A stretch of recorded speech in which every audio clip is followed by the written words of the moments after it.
কোনো জিনিস নতুন কিনে আনলে দেখবে তার প্রতি একটা অন্যরকম আকর্ষণ কাজ করে। সেটা পুরনো হয়ে গেলে আমরা সেটার গুরুত্ব কমিয়ে দিই।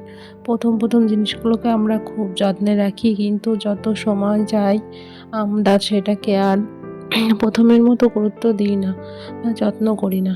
একটা সম্পর্কও ঠিক সেরকম। সম্পর্কের প্রথম দিকে আমরা একে অপরকে যেরকম গুরুত্ব দিই, সময়ের সাথে সাথে কিন্তু সেই গুরুত্বটা কমে যায়। সেই জন্য না সম্পর্কগুলো, অনেক সম্পর্ক নষ্ট হয়ে যায়। সেই জন্য সম্পর্ক হোক বা কোনো জিনিস, সব কিছুকেই সবসময় যত্ন করে আগলে রাখতে হয়। তো হ্যালো এভরিওয়ান, কেমন আছো তোমরা সবাই? Good morning. আশা করছি সবাই ভালো আছো, সুস্থ আছো। আরও একটি নতুন ভিডিওতে তোমাদের সবাইকে ওয়েলকাম। দেখো, সেদিন রানাঘাট গিয়ে যে বিছানার চাদরটা কিনে এনেছিলাম সেটাকে আজ বিছানায় পেতে দিলাম। দেখতে খুবই সুন্দর লাগছে। আর এই যে বিছানার চাদরটা পাতা ছিল সেটাকে ভিজিয়ে দিলাম, এটাকে কেচে দেবো। দিয়ে চলে আসলাম রান্নাঘরের দিকে, অনেকটাই দেরি হয়ে গেছে। আর এখানে দেখো কত রকম মাছ নিয়ে এনেছিল কই মাছ আর রুই মাছ, আর ছিল হচ্ছে মাছের তেল। তো আজকে হচ্ছে বড়মশাই বললো যে কই মাছটা খাবে, তো রুই মাছগুলো আর রান্না করবো না, কই মাছটাই রান্না করবো। তো রোজ রোজ আর তোমাদের সাথে রেসিপি শেয়ার করতে ভালো লাগে না। তো এই যে এটা হচ্ছে আলু দিয়ে কই মাছ দিয়ে একটা ঝোল বানিয়েছিলাম, একটুখানি জিরে বেটে দিয়ে আর একটুখানি সর্ষে বেটে দিয়ে, খেতে অসাধারণ হয়েছিল।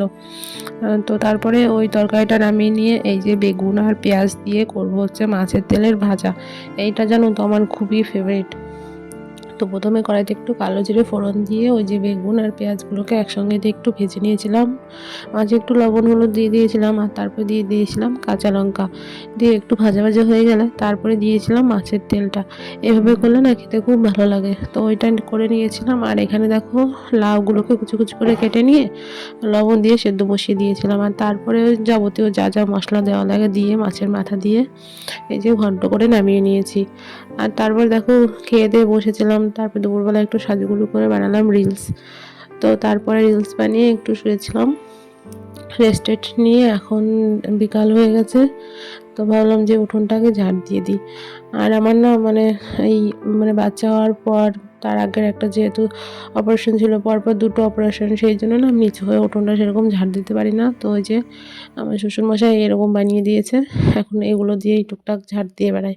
তো উঠোনটা ঝাড় দিচ্ছিলাম। আর ওই দেখো সবাই কাজ করছে, আমার শাশুড়ি মা গোটর খেতে খেতে দিচ্ছে। ওনারা ক্যামেরার সামনে আসতে চায় না, তো আজকে যেহেতু দূরে ফিট করেছে ক্যামেরাটা, সেই জন্য সবাই উঠে গেছে।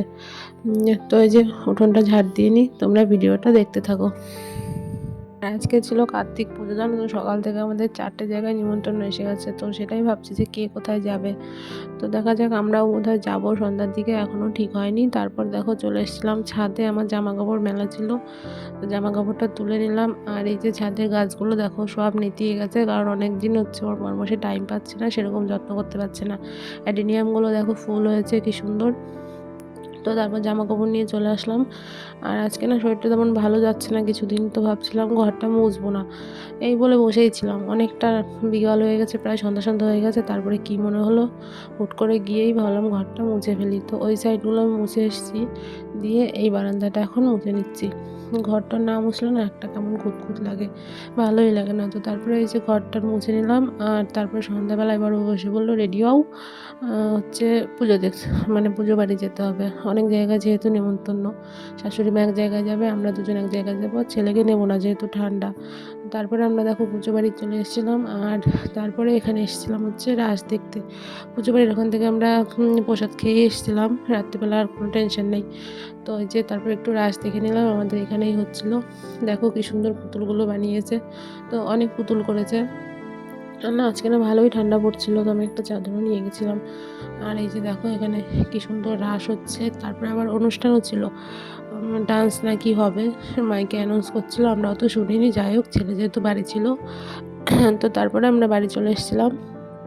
আর আজকের ভিডিওটা তোমাদের কেমন লাগলো অবশ্যই আমাকে জানিও। আর যদি ভালো লাগে তাহলে আমার চ্যানেলটাকে সাবস্ক্রাইব করে দিও, আর ফেসবুকে আমাকে ফলো করে দিও।